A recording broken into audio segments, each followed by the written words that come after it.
Yeah. Hello. Hello. Hello.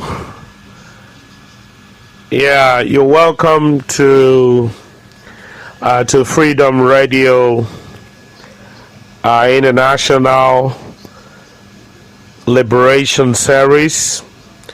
You are on to OnyekaChukwu Ogbu Foundation Network, Global Network for the Eradication of Poverty. I'm starting from where we stopped in our last broadcast, and I was talking about the reorganization and the organizing of these foundation, so that the foundation, our work could go round, So it is a call for those who know that they have something in their hearts, to do. Those who know that they are youth, and they want to Africanize their mind, they want to retrain their conscience, and they want to fight for the liberation of economic liberation of Africa, for the eradication, total eradication, for poverty reduction, for poverty alleviation, and total eradication of poverty from Nigeria, and from all these states in Nigeria. Because if you look at what is going on in the Niger Delta alone, where I come from, over 40 million people in the Niger Delta live in poverty. We did a statistics, we did a study in 2005. And the study was through 2012, and we did a poverty research study in Benin City, in the city of Warri, and parts of Agbo, Asaba, and part of Yanagwa, and the place like Patani, Escravos. I visited all those places, to take a closer look at the life that people were living. Even in Port Harcourt, I was in Port Harcourt, I was in Akwa Ibom State, I was in Uyo, I was in Oroganam local government area, in Akwa Ibom State, even in Abia State. And part of the northern states like in Kaduna, in Nasarawa State. I was in Nasarawa State, in Abuja. I wasn't able to actually go to the deeper north, but I know that the same problem is everywhere. The bottom line is that we have millions of youths without jobs, millions of families are going to bed without food. We have many children being diagnosed, and many children are malnourished, especially in the Niger Delta, part of the western states, even in Ekiti State. I was in Ekiti State. Yes, I was in Ekiti State. I was in Ekiti State in Oshogbo. Yes, I was in Ekiti State. Yeah. We also were in Ejigbo. Yes. When the president of the Nigerian diaspora in Cote d'Ivoire, the president of Chief Alhaji Yaya Adebayo, who is a philanthropist. He's a business tycoon and international ambassador, So we visited Ejigbo State, Ejigbo local government.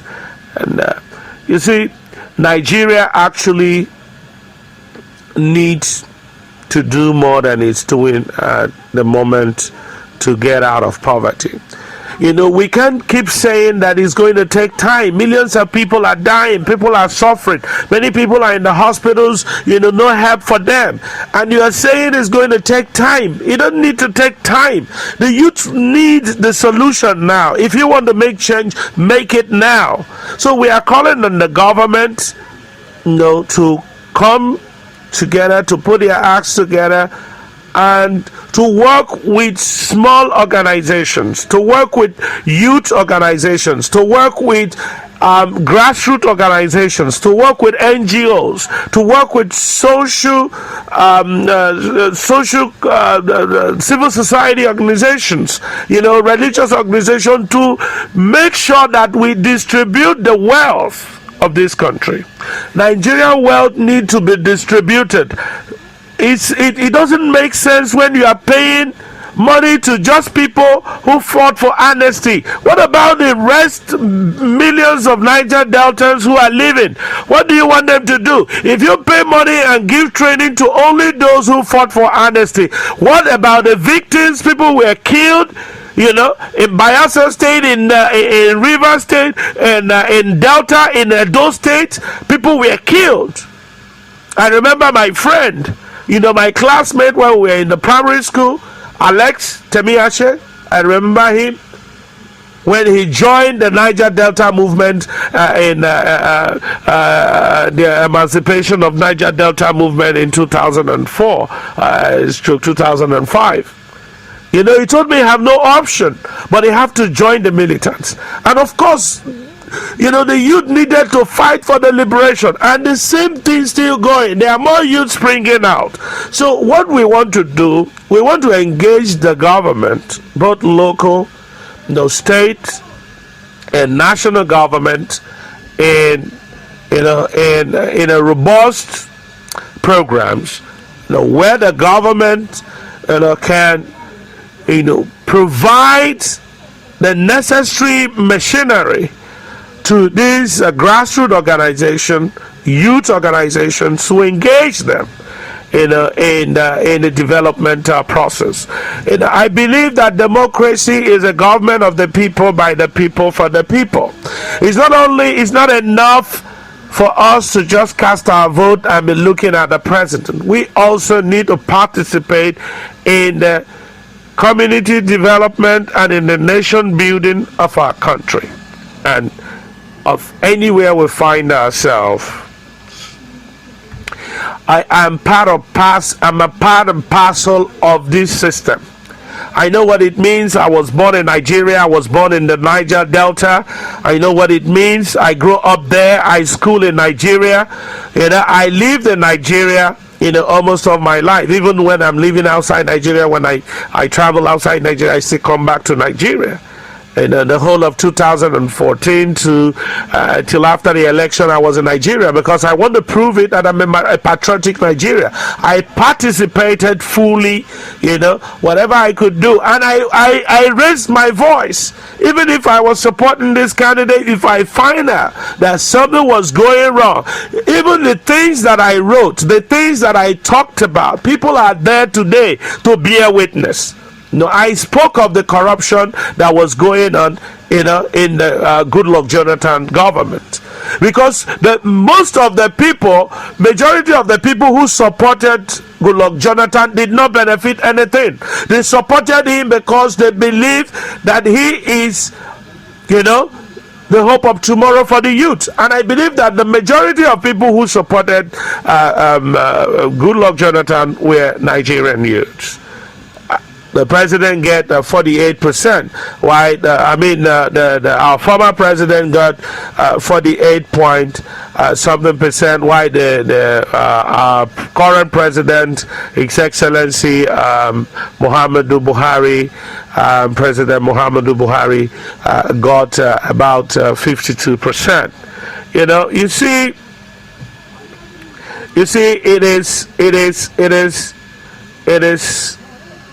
it is something that we are one Nigeria. We are one people, you know, we are one African. I don't think there is need for division, need for confusion, need for, you know, we fighting ourselves. I think that this is the time because Goodluck Jonathan is a man of peace. I know him. The reason why I supported him during the election was because I know the kind of person he is. He gave us the right for freedom of information. And this is something that Nigerians, especially the youth, which the category I belong to. Of course, now I'm 40. Over the years I've been working as a youth, so I'm still a youth at heart anyway, and I still continue to be a youth because I have the passion, to support the development of the Nigerian youth. I have the passion to the development of the African youth. I believe that we the youth, we can make a change. We can support the government. We can support the government in authority today. We need to put hands together. One man alone cannot do it. The president alone cannot do it. It's not an issue of the president. This is the change. Everyone has to be part and parcel of that change. You have to play a role. We have to have farmers, we have to have doctors, we have to have lawyers, we have to have fishermen, we have to have drivers, we have to have just anything, technologists, scientists. Everybody need to take their role and their place. That is how the nation will grow. And this is how Africa will develop. I want to tell you, Nigerians, that the rest of Africa are waiting for you. Nigeria is a giant, So as you being in Nigeria, you are a first-class citizen in Africa. And if you are a first-class citizen in Africa, you are a first-class citizen in the world. Former President, His Excellency Goodluck Ebele Jonathan did say and always say, if you want to fix Nigeria, if you want to fix the world, fix Africa. If you want to fix Africa, fix Nigeria. So I quote him. And that's the truth. You see, the development. Look at the Western Union have given a breakthrough today, August 1st. I'm so happy. I was the first to share it when I got it from Abidjan.net. They said Nigerians now can send money all over the world. This is economic freedom. This is economic liberation. We want other companies, other foreign companies to do the same. We want total freedom for all Nigerians, all Africans. Let there be economic equality all over the world. If they're doing it in America, let it be done in Nigeria. Let it be done in Africa. People in Africa, they are human beings. We need to realize, we need to know that for we to fight poverty and eradicate it, we need to create equality. We need to create opportunity for those who are living in below poverty. How are they going to leave their poverty? We need to help them. You have to do your own quarter from where you are. If every one of us, as long as you're living in this earth, you are a human being, you are a black man, you are a white man, you know what is going on. You know that this world, God created it for me and you. God created it for us to keep the environment clean. God created it for you to help those people who are living close to you. Jesus talked about our neighbors. Who is your neighbor? Your neighbor is the next man close to you. It can be somebody who is working in your company. It can be somebody who you are working with in the same company. It can be somebody you meet on the way. It can be those mad people you are seeing. It can be someone in the hospital. It can be anywhere. Help the children to go to school.